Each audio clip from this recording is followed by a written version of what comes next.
Welcome to the Bear Talk, your go-to Chicago Bears podcast, where a father and son break down all things Bears, from Soldier Field to Sunday showdowns. I'm your host, Dylan Weaver, and joined with me always, my dad. How you doing, Dad? Doing great, Dill. How you doing? Doing good. Bye week's finally over. The eternity it's felt like a month since we've seen these Bears play. But glad it's finally here. Super excited for this matchup tonight. I feel like you hit the nail on the head earlier when we were talking this week. This is a game the Bears have had circled since last year. Big revenge game, not only for Tyreek Stevenson, but Caleb Williams. His homecoming last year didn't play his best ball. Ben Johnson, the Commanders took him out of the playoffs last year. He's trying to get a little bit of revenge on them. And then lastly, we got Olamide Zaccheaus making his return to the Commanders. Bunch of revenge stories on this Bears roster in this game. And it's going to be a tough task as the weather is not looking to be in the Bears' favor in this game, but super excited for the game. I know it's going to be a good one. Jaden Daniels versus Caleb Williams. It's the talk of the week. It's going to be the talk of the night. And it'll be the talk of tomorrow, either in Caleb Williams' favor or in Jaden Daniels' favor. We know how it goes, but super excited for the game nonetheless. Yeah, absolutely. I mean, you think about the matchups between the Commanders and the Bears over the last few years. 3 years ago, the Bears took it decisively, right? I mean, an aerial display of passing with DJ Moore being the recipient of most of those yards, which it was an awesome game to watch. And then, unfortunately, the heartbreak of last year. I don't know if you really want to call it heartbreak. I mean, it was heartbreak, but Caleb Williams did march him down the field, took the Bears to the lead, and then unfortunately there was a mental mistake at the end with the Hail Mary, coaching involved, things of that nature, that we ended up walking away a loser on that one and began the downward spiral of the Chicago Bears for the rest of the year when they went on a 10-game losing streak. This one should be though the tiebreaker of basically the three different matches they've had over the 3 different years. By the way, all played at the Commanders' home field, so that they got a little bit of advantage there. I know you brought up the weather. The weather will be an opportunity, but keep in mind we're Bears, right? Bears love the weather. It's gonna be okay. And there's a system coming in off of that nor'easter that kind of brushed the eastern seaboard this weekend. But I think a little bit of wind, a little bit of rain. It's gonna be okay. We're Bears, and by the way, my 15-2 is still intact, and I need them to win this game so the legend can live on. What say you? Yeah, no, it's going to be, like I said, the weather, it is just a little bit of weather, but it's all in favor of the Commanders. If the rain is pretty heavy and it continues throughout the game, this is going to turn into a running battle. And the Commanders' rushing offense, is number one in the league, where the Bears rank dead last.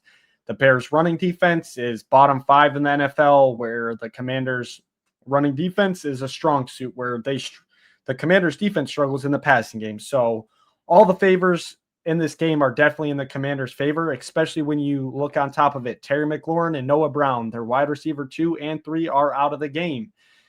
Definitely could have helped if this was perfect weather and the Bears take an early lead or a 2-possession lead and they got to start throwing the ball, where they really only have Deebo Samuel and Zach Ertz out there to catch the ball, and a bunch of rookies and people that have never played an NFL game. But, you know, can't control Mother Nature. It is what it is. We're going to kind of have to suck it up. At the end of the day, you got to find a way to win. It's not an excuse. It just makes it that much. It'll make it that much rewarding if the Bears can pull this off, especially how the first 4 weeks have went when it comes to their run defense and their run offense. So they've had 2 weeks to kind of figure it out. They've got a lot of key pieces back on defense.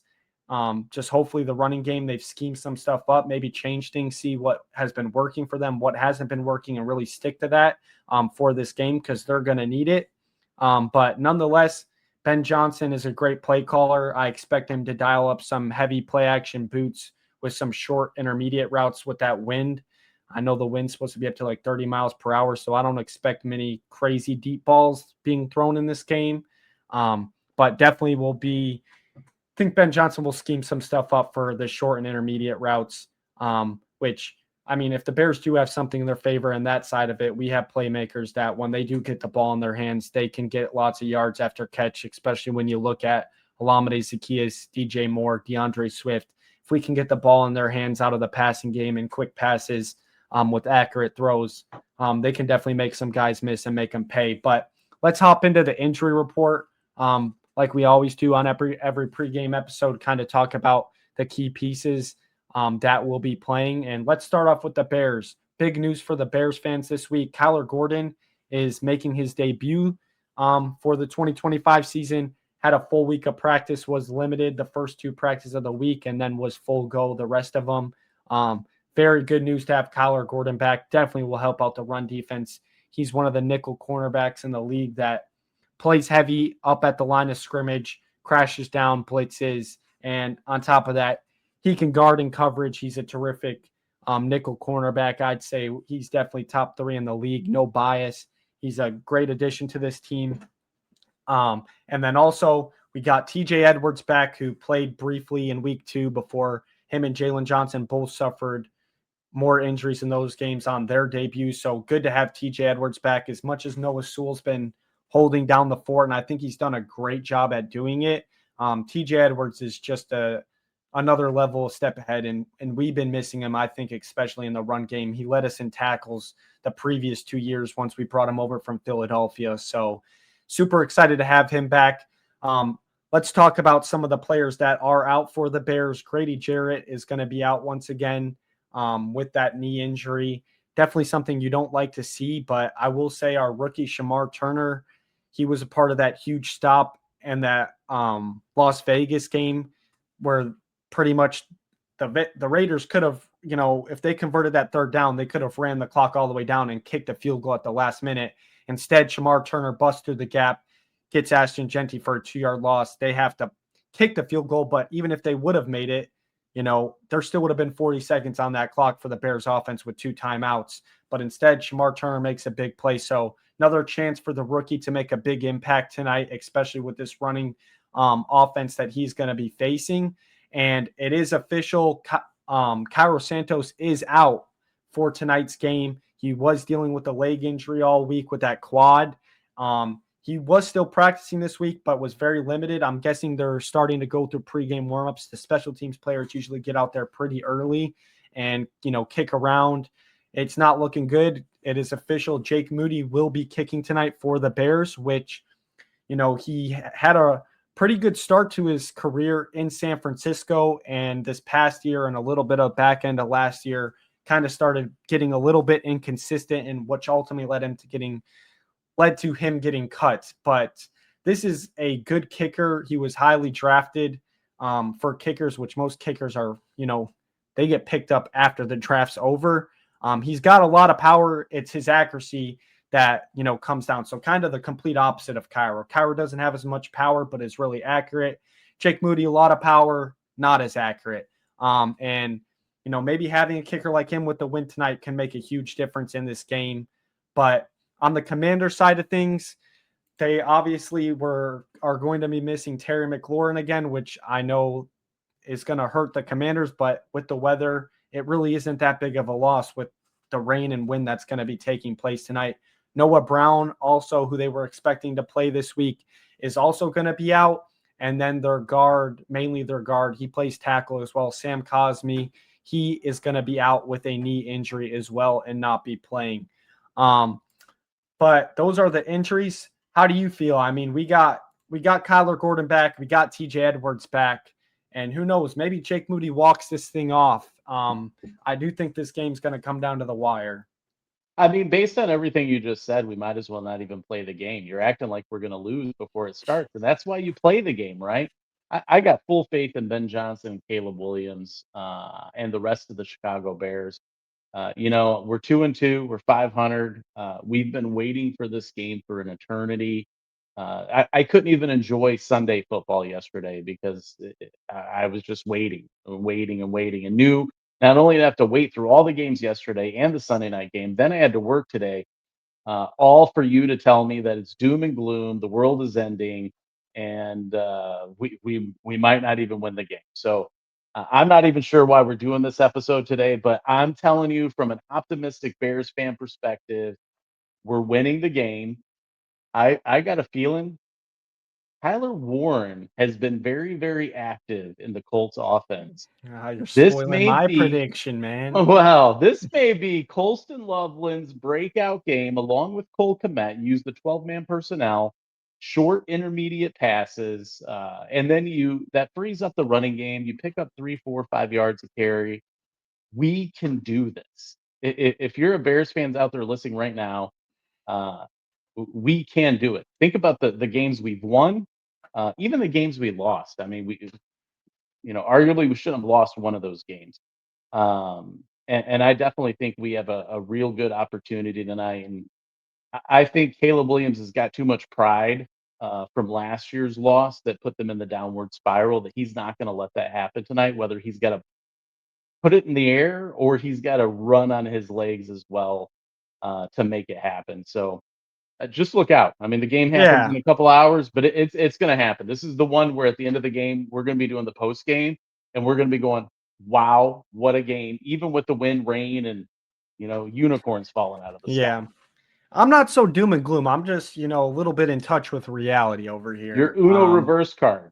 Yeah, I'm in touch with reality. It does favor them. I'm not saying it's impossible to win. I believed in the Bears when we were 3-14. Believe me, I thought we could win every game. Don't get me wrong. I got the Bears winning the game. I have faith in them, but at the same time, there is a little bit of reality to this, and obviously, the bye week was a perfect timing for this, though. They could reevaluate things, maybe scheme things up, and catch the Commanders off guard. We can run a whole different tape than they've been seeing, especially on the defensive side of the ball. That could really help us out. But let's just jump into the defensive stuff. I really wanted to bring up something that I think could be really interesting tonight in this game. Dennis Allen, before Kyler Gordon got hurt, talked about him playing corner, safety, nickel, all over the field, kind of their chess piece, their Taysom Hill of the Bears per se on defense. And what could really happen, Nashawn Wright could actually not be playing in this game, and they put Kyler Gordon out there as a cornerback instead of a nickel, and they could play the 3 linebacker set instead of the nickel package. And for you average fans out there that don't know, if the Bears were going to run a nickel package, you essentially bring on an extra cornerback, which they call the nickel cornerback, and it's only 2 linebackers. If you're not running nickel, it's 3 linebackers and 2 cornerbacks, and then your 2 safeties. This could actually work. I think it could be a really smart thing to do in this game because Kyler Gordon, yeah, he won't be right next to the line of scrimmage, but if you have 3 linebackers in there, that's how you stop a run game. And with Tyreek Stevenson playing as well he has these past 2 games, we only really got to worry about Deebo Samuel in that passing game. And with the weather being like this, I'd say do it. Let's put 3 linebackers out there and really put an emphasis to stop this running game for the What do you call Commanders. that package? I don't know exactly what it's called. I don't know if it's called the dime I package. think it's called the dime. All my years of playing Madden Yeah, I is think it. paid off. I don't know exactly. I know the nickel package obviously called nickel, and you bring that extra cornerback on. I think it is dime, but there will be. It's where there's 3 linebackers on the field, and we can run the Noah Sewell, T.J. Edwards, and Tremaine Edmonds, which I think is a great opportunity to shut down the run game. And I'm not saying they're going to run this the whole time, but I wouldn't be surprised if we see it a majority of the game to really put an emphasis on, hey, Jaden, beat us with your arm in this crappy weather. Same thing they might do to Caleb. They might do the same thing and say, hey, go beat us with your arm, which I'll be honest, if the Commanders do that, they're not smart because that's where he succeeded. The run game for the Bears offense has been terrible. Mm-hmm. But let's stick on the defensive side of the ball. I just really wanted to bring that up because this is the first time we're going to get to see Kyler Gordon, and Dennis Allen raved about him all preseason leading up to the season. And this is the first time we're going to get to see him in action this season. And he's a special player when he's out there. And that's why it's kind of hard because when he's in the nickel, he's on those slot receivers and tight ends, and he can line up a lot closer right to those, offensive linemen and crash down on that football. And that's where he makes that impact in that running game, sacks on the quarterback, stuff like that. But definitely wouldn't mind to see that, honestly. I think Nashawn Wright's done his job mostly. I know we had one rough game in that Lions game, but a lot of our defense had a rough game in that Lions game. But Even definitely, the Lions had a rough game in their game yesterday. yeah, but I wouldn't be surprised if we do see that to really put an emphasis to stop this, rushing offense. Because I'll be honest, I've watched a bunch of the Commanders game leading up to this, just due to this game was so early in the season, and their passing offense has not looked great. It's definitely isn't what it was last year, where Jaden Daniels was slinging this ball all over the field, up and down. It's not been like that, nowhere near to the extent this year. So I say with the crappy weather, why not put three linebackers out there and just put Kyler out there on cornerback? He can cover, and on top of it, if he sees it's run, he's going to come crashing down on the play. It might be a little risky with it being his first game back in NFL action, but I would expect to see it some of the times in this game, because I think it could, be the difference in winning and losing this game. But as far as the defensive side of the ball goes, I think that's the main key. Stop this run game and let them throw the ball. Let them go make the plays, because their passing game hasn't been as good. And without two of their key receivers on this offense, you're really having to guard Deebo Samuel, Zach Ertz, and then still the running back in a flat and option routes. Like, let's put that to the test and see what they can do. Um, I wouldn't mind seeing that. What do you think we should do to stop this run game? Pin their ears back and just pressure, pressure, pressure. I think if you say the weather's going to be what it's going to be, which I don't think it's going to be that big of a factor, but I will trust your stat master judgment on this. But pin their ears back, let them pressure Jaden, and just pressure. That's what it's all about. You make it a one dimensional game for Jaden. If that's the run game, take away the pass game. And then we get some magic, right? We get some magic, some Bears defensive magic that we've had, through at least 4 games, right, of the season. We've seen some defensive magic. We've come in going, "Oh my goodness, every Bear is on the injured report for this week. I don't know what we're gonna do." And then they come up playing a remarkable set of defense, and we win some games, we get some turnovers, and I think we'll be okay. And if we're full strength now, we should be able to handle them handsomely, I think. That's just my opinion. I'm not worried. Yeah. No, I mean, I agree. I think too, outside of obviously the running back, um, Jacoby, they call him Bill over there in Washington. Outside of him, obviously, then it's keeping Janie Daniels in the pocket. And when he does take off, you got to make sure people are around him. Do not let him get open space. He's got some wheels as well. So it's going to be really key for Montez Sweat and Dio Dangbo to set those edges and not fall for these. They run a lot of RPOs. I think it's, pretty safe to say Montez Sweat and Dio Dangbo, both times when they're running these RPOs, you should be tackling the quarterback, worrying about the quarterback. Let the linebackers and linemen worry about the running backs if they do get the ball. But take it away. I'd rather let the running back, as good as he's been, run the ball than Jaden Daniels. I don't want Jaden Daniels in space, especially in that Chargers game. He ran a little bit, but not as much as he's used to. He's still dealing with that knee injury. He's got a big brace on.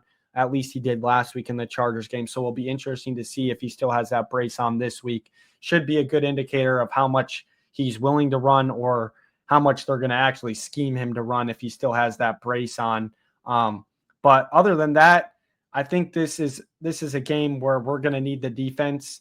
Some of these other games, the offense has kind of willed their way and made some plays, especially in that Cowboys game, and then late in that Raiders game, the offense stepped up as well. But the defense has stepped up in all facets except the run game. So tonight it is, let's put it all together. Let's shut down the run, the passing game, everything about it.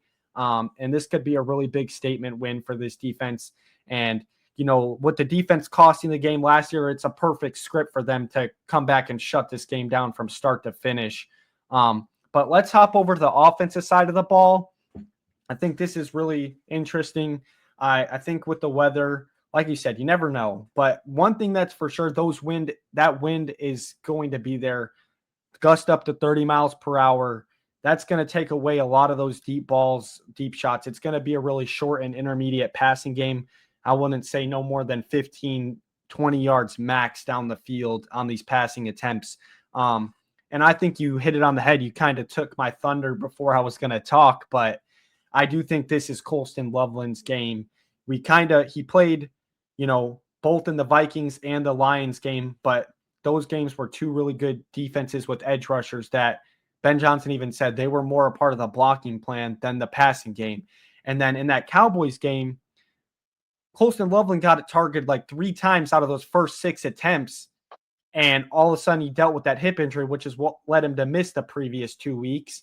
So I do think there is going to be huge emphasis in getting him the ball, especially, there's probably something a little bit in back of Ben Johnson's mind, seeing Tyler Warren have all these plays, which, to be fair, Tyler Warren is probably like their number 2 option over there, where Colston Loveland is probably around more of that 3 or 4 range over here, just with the weapons we have. But no excuses. But I Gotta do earn agree. his keep. Yeah, I do agree with you. I think this is the game we see Colston Loveland get going. I think it's going to be an emphasis early. I'm calling it right now. First play is going to be a play action boot. Colston Loveland's coming straight across down the line. Just a quick dump off throw, get him right in that game. Get him hit one time early in the game. He hasn't played in 2 weeks. Ben Johnson is smart. We're not dealing with Shane Waldron and Matt Eberflus anymore that have no idea what they're doing. I promise you that first play is going to be a play action boot, and it's going right in the flat to Colston Loveland if it's open, and it's going to be, hey, here you go, you're back, let's go. And it's going to be like that from start to finish with him, I believe. As much as Rome's had a good start to a season, I don't think this is the game for Rome. I think this is going to come down to a game with Colston Loveland, Olamide Zaccheaus, and DJ Moore in the receiving game. These short intermediate routes where they're going to catch the ball and make plays in space and make guys miss. Olamide Zaccheaus has been great at that. And Ben Johnson's scheming up plays for him to get back at his team. Ben Johnson is a smart coach. He knows how to get his players involved. And honestly, the one I'm really looking forward to, who I think is going to have a good game as well, is DJ Moore. These short intermediate routes where you get him the ball, this is where he takes off. He makes guys miss. He's like a running back once he gets the ball in his hand, especially when cornerbacks and safeties are trying to tackle him. The first guy always misses trying to tackle DJ Moore. It just happens. He's elusive. He's great with yards after catch. But I do agree, like what you said, I think this is going to be Colston Loveland's game where we're like, okay, that's why we took him at number 10. Yeah, absolutely. And I think too, like if you go back to 3 years ago, where another unnamed quarterback that we shall never talk about again got DJ Moore the ball. What did DJ finish with that night? Like Yeah, 200 he had like yards? 270 yards. Yeah, It was it was crazy. insane. And so if If I actually recall, he had 270 yards. This, by the way, this was with Justin Fields' 300-yard plus he's passing game. never allowed to be talked about again. But I'm saying the other receivers that game had 40 yards combined. It was literally DJ Moore and, yeah, the guy we're not allowed to talk about anymore Yeah. because we were all delusional thinking he was the guy. Net negative 10 yards. Yeah. Rough week for Justin Fields. Love the guy, but the Holy same cow. issues are apparent. He can't read a defense. The ball has to get thrown by him once he sees the guy wide open. He can't anticipate anything. But anyways, I think you're forgetting about a player though in this game. who? DeAndre Swift? No. Luther Burden. As I look at this game and you talk about the weather conditions, probably the field conditions, and I look at our wide receiver core, right? And so, yeah, DJ Moore is like a running back, shifty, maybe more of like a DeAndre Swift style. But I look at Luther Burden and his body composite and his makeup. He's a larger wide receiver, right? Where he'll be able to take those hits in that intermediate game, especially coming over the middle. So I just want to point out that don't sleep on Luther Burden in this game. I think this may be the game where both our top drafted rookies, we go at the end and go, wow, I'm glad they drafted those two between Loveland and Burden. So that's just my take. Those will be my offensive players of the game. I'm going to pick two. Unless you're picking Loveland, then I'll just stick with Burden. But I think he really he's going to do something special today. I agree. He can. I agree with you. He can do something special. But as far as being a star of the game, like I said, I think this year is going to be a real big learning year for Luther. As far as just kind of learning how to be an NFL professional wide receiver, he did come in with some attitude stuff. So far, though, he's been great. Antoine Yeah. Randall L's got him under control, kind of like he did over in Detroit with Jamison Williams. Both of them were similar players, coming in kind of hot heads, little bit of attitude problems, but so far it's been great. But I do think it's just is we've talked about it since the preseason. The Bears have a lot of weapons in the receiving room, and as much as Luther Burden brings an asset to our team with his speed and versatility, I do think he still can have an impact in this game. I don't know as much of an impact as you're talking about, though.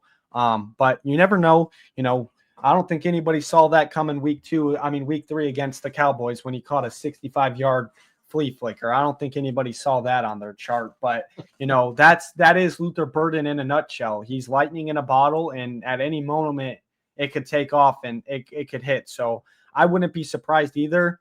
I did just notice a couple of times, I think it was in that Raiders game or the Cowboys game, there's a couple times we did get him the ball on those quick screens, and he kind of danced around a little bit too much. And I didn't even have to see Ben Johnson's face to know, but you could tell it ticked him off because on those screens, it's catch it, get vertical immediately. There's no, you don't run left, don't run right, because by that time you're letting the linebackers and everybody else crash over to that side of the field. And that's what I'm talking about. I think he's going to be a great player for the Bears. Don't get me wrong in the future. I think he's possibly able to overtake Rome Odunze, like where Luther Burden looks like a stud. I'm telling you, in a couple of years, he is You're that type of player. delusional. He is that type of player. But Not happening. this year, I'm just telling you, I think it is a lot more of a learning experience for him. And he's still, they have packages. Ben Johnson said it. They have packages for him. He's going to get in there and make plays. I just think I'll let you have your Colston Loveland, even though I do agree he's going to be, I think Colston Loveland, I won't be surprised if he is the leading receiver of this team. And I won't be surprised if he has a touchdown or two in this game, depending on how much that weather really does implicate this game. But I'll let you go with him, but this is a perfect time. Actually, before we jump into our players of the game, let's talk a little bit about Caleb. We kind of haven't really talked about him. I do think I don't want to talk about him until after the game. It's post game for Caleb. Well, I won't talk about the passing aspect of his game, but I do think his legs are going to be a big factor in this game with the weather. I think Ben Johnson might match a little bit of the RPO. We've seen it early on in this season. Caleb has run a lot more RPOs with Ben Johnson calling plays, especially with our run game struggling. I wouldn't be surprised to see some of that energy matched, that the Commanders, that is their bread and butter, RPO, run pass option. I wouldn't be surprised if we see a lot of that out of Caleb tonight too, because another thing with the RPO, it helps the run game as well. It holds one of those linemen, maybe a couple of them, because they're worried about Caleb running. And if they're not worried about him running, you keep running him. And then guess what? Caleb's breaking down the field for 20 yards because you don't want to keep him contained and don't want to give him the credit that he might pull the ball. So I wouldn't be surprised to see that either. But let's transition into. Hold on. You can't talk about Caleb and then not let me talk. I mean, I don't want to talk about until after the game. But I will tell you, yesterday I was so bored with football that I went back and watched the Oklahoma versus Texas game where Caleb Williams came in. Yep. Yeah, that fourth down play when he took the ball out of the running back's hands and ran it for a touchdown. If we see any of that on the Bears, I will literally jump out of I'll go streaking down the street. You never know. I mean, that play that you're talking about, or that game just in general where he led them from behind in that game, I think he was behind Spencer Rattler the whole time. Yep. And finally, they said enough is enough. We got this star on the bench. We're not letting him sit here anymore. And he came in and brought them from behind. And the play that sticks out for my game is exactly what I'm talking about. Late in the game, 4th and 1, the running back gets stuffed. I mean, absolutely stuffed in the backfield. And Caleb has some instinct to look at the running back. Give me the ball. Rips it out of his hands and takes it for like a 60-yard touchdown the other direction. Yeah.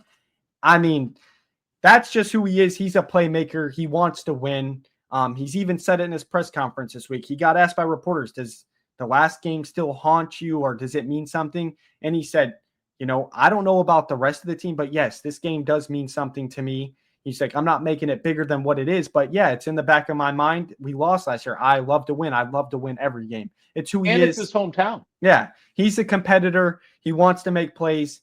And kind of like you hinted at in the beginning of the show, he didn't play a great game at all. But when it mattered, kind of like we saw in that Raiders game, he led them down the field to win the game. And the defense ultimately, with 23 seconds left, we know how the rest of it goes, but they didn't hold their end of the bargain, which a lot of that is on the coaching as well before it even got to that last play. But, that's last year. We're on to a new year. We're with Ben Johnson. We've already seen smarter decisions from him, night and day difference. But let's hop into our MVPs of the game. I know you already said it, so let's just let you go ahead and repeat it one last time. Maybe give a stat line for him. I know you think this is going to be a good game for Loveland. Say it with me, folks. Loveland. He is going to have a remarkable game today. We're going to realize why we drafted him in the first round. And we're going to see a great game. I mean, based on the weather and all the predictions you have there with the wind, the short game's the answer. And we know when we drafted him, his comparables was basically he's a wide receiver and a tight end body. And so with a body like that and hands like that, he's going to be able to catch the ball, make some plays, get down the field. And I see him having a phenomenal game. What the final stats look like for him, I don't want to put a guess on that, but I'm going to say he will be the difference maker in this game, and that's my pick for the offensive player of the game. Yeah, and I'm going to go with a ballsy pick. I favored this guy very early in training camp. Him and Colston Loveland, as Eric they were Kramer? no, these two guys were the offensive go-to guys all of training camp, not just in practices with the Bears, but in these joint practices. These were the two guys making the majority of the plays, and they were the reliable guys. I'm going with Olamide Zaccheaus. I was really high on this guy coming into the season. I think both him and Colston Loveland, it really hasn't translated to the game yet, but we know it's a snap of the finger away. We saw it all preseason. But I'm going to go with Olamide Zaccheaus. I think against his former team, he's going to have very favorable matchups with linebackers on him, which that is the one area this Washington Commanders, they're really good in the run defense, their linebackers, but when it comes to passing defense, they're awful at keeping up with their guys in coverage. He might get, love the guy. He's probably a future Hall of Famer, Bobby Wagner, the linebacker for the Redskins, mostly known for playing with the Seahawks and that Legion of Boom squad with Pete Carroll. But I think Olamide Zaccheaus is going to get a lot of choice routes. We've already seen him. It's kind of where he gets to pretty much choose his route. He either breaks in or breaks out, and it's between him and Caleb to decide. I think we're going to see a lot of those. They're very short and intermediate, and he turns those always into 10, 15, sometimes even 20-plus yard carries. I think Olamide Zaccheaus is going to have a 100-yard night. I'm not even kidding you. I think he's going to have a great night in the air. Like you said, the rain might hold up, might not be as crazy as we think, but there's one thing for sure, that wind is going to be there, and especially as it continues to get later in the evening, it's only going to get worse. So I do think it's going to be a short and intermediate game, which is where Olamide Zaccheaus excels, and same with DJ Moore. That's kind of why I think as good of a season Rome has been having, not saying he might still get a red zone touchdown in the red zone when we get down there, but I do think this is going to be the Colston Loveland, DJ Moore, Olamide Zaccheaus playbook, those short and intermediate routes. Ben Johnson already talked about in his presser earlier this week. The weather was brought up to him. And he's like, yeah, you think we don't know that? We have game plans for every little scenario. I think there's a special game plan for games like this where it's quick intermediate throws, get the ball out, and keep a defense on their heels. And we're going to need a good balance of the run game as well. But I got Olamide Zaccheaus for the defense. And I probably already know who you're going to say for the defense as well. So I'll let you go ahead and say your defensive MVP. You know who it's going to be. Yep. It's Tyreek Stevenson. It's the perfect script. It is. I mean, the NFL is scripted, as we all know. And Vegas, they cover the spread going throughout this whole thing.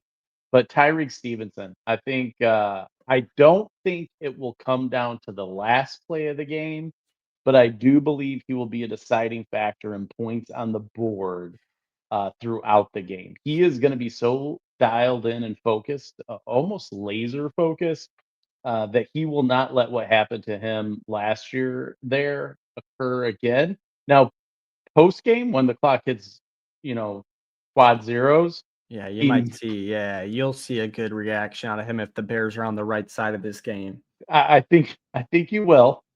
And it's deserved. It's deserved. Well, And he's been disciplined and focused throughout this whole season so far. So I don't know if he will. Maybe he will hold that in reserve until they get into the locker Locker room. room, yeah. But I definitely going to pick him just because I think he has one, he has so much to prove from last year, but two, just because of the player he's become this year.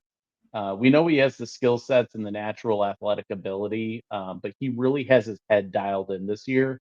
And I think he's going to probably deliver a remarkable game, secure a turnover, if not a pick six. Yeah. I don't know too much on the interception just because if the weather is what it is, I don't know how much this ball is going to get thrown. He Um, might peanut punch it. But I do agree. I think he is going to. I agree with you. I don't think it's going to be the final drive. Now, if it is, wow, what a perfect script. If it is on a final drive where the Commanders are trying to march down the field and win a game, and he flips the script from a 180 completely from last year, it would be amazing. But I do agree with you. I think some point in this game he is going to make, whether that's a huge third down stop in a crucial time, like a solo tackle on the edge, whether that's a strip fumble, like you said, a fumble recovery. It's going to be something along those lines where he's making a play in this game. We've seen him make plays in back-to-back weeks Mhm. now, leading up to this game with the strip on that opening Cowboys drive that completely shifted the momentum so early in the game. And then we saw obviously the amazing interception that happened last 2 weeks against the Raiders. But I do agree. I think he's going to make a play. And I think it's important, like you said, he's already shown he's got a different demeanor this year. He's very locked in.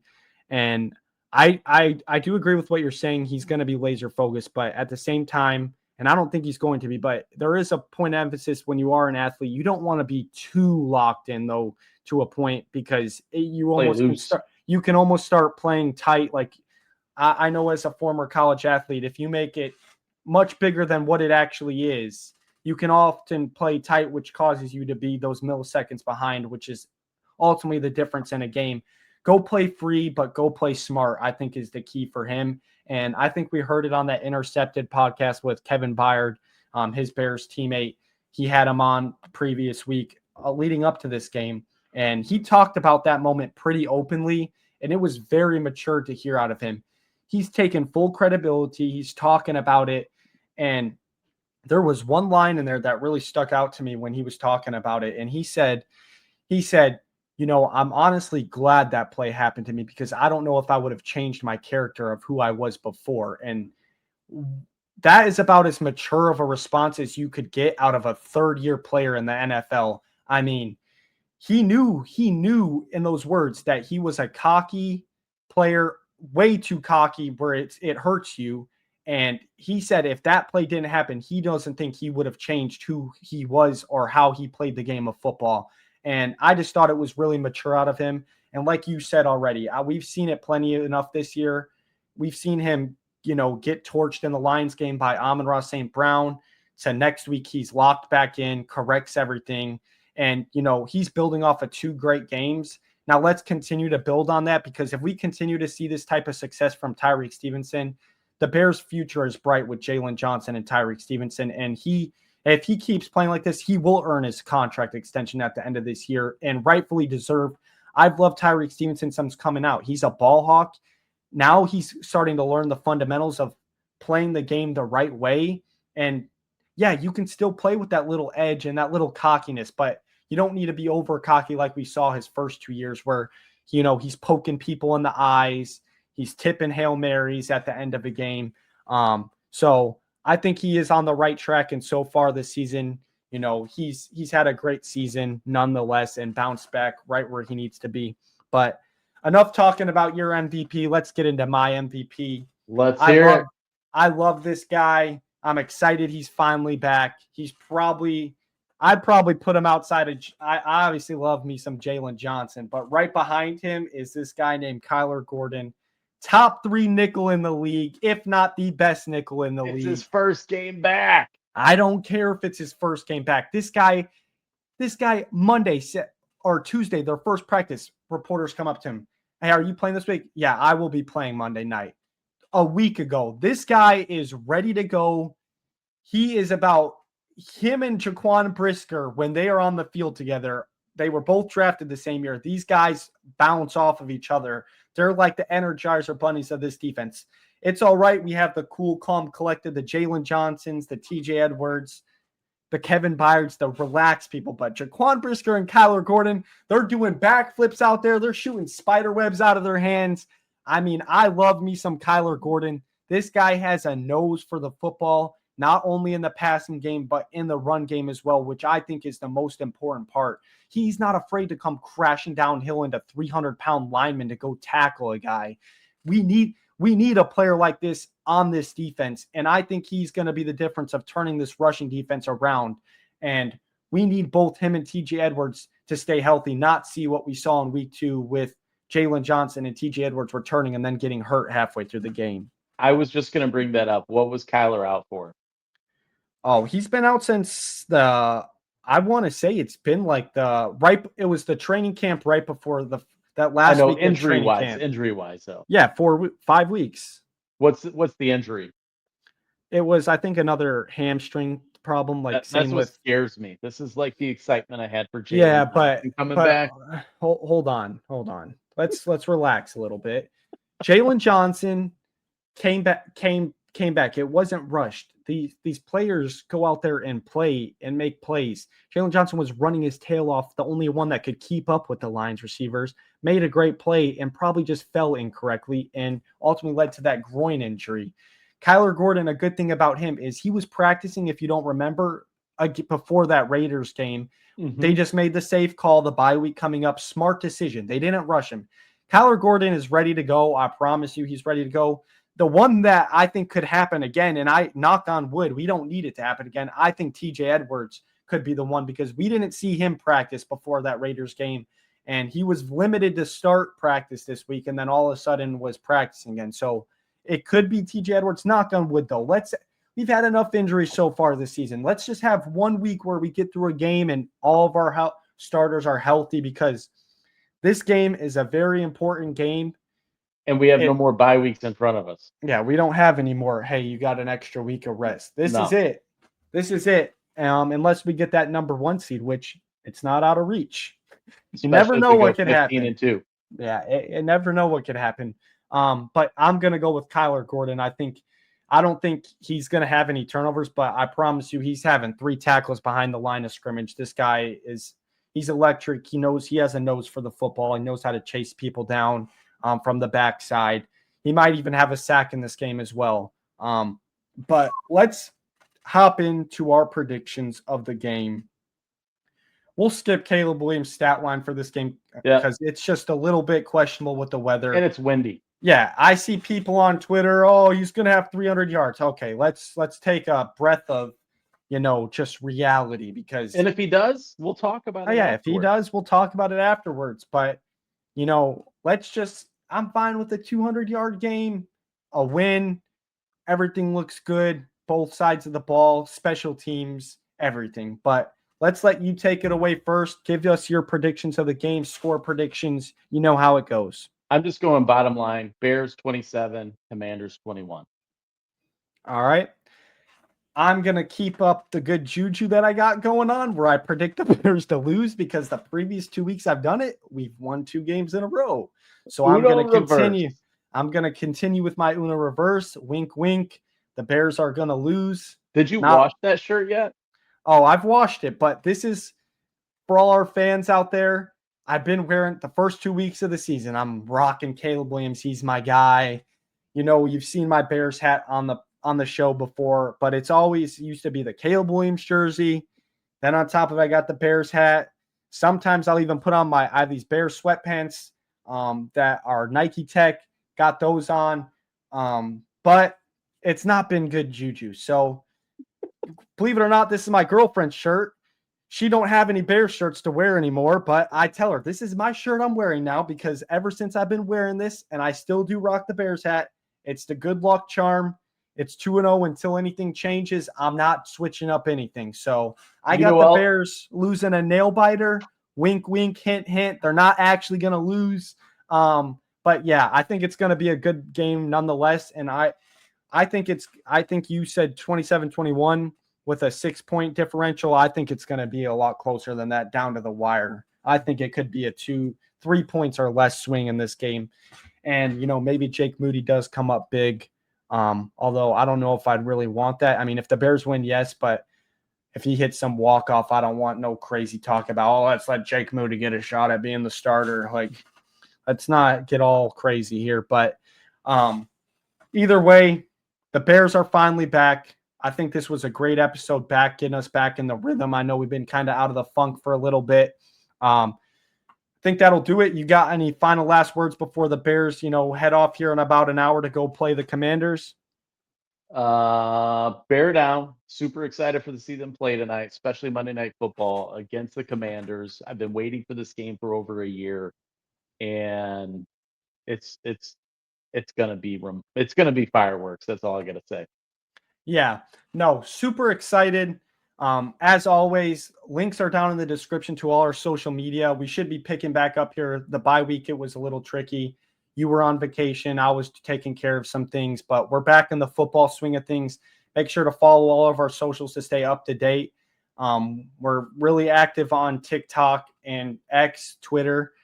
We post a lot on there. Come engage with us. Drop some comments.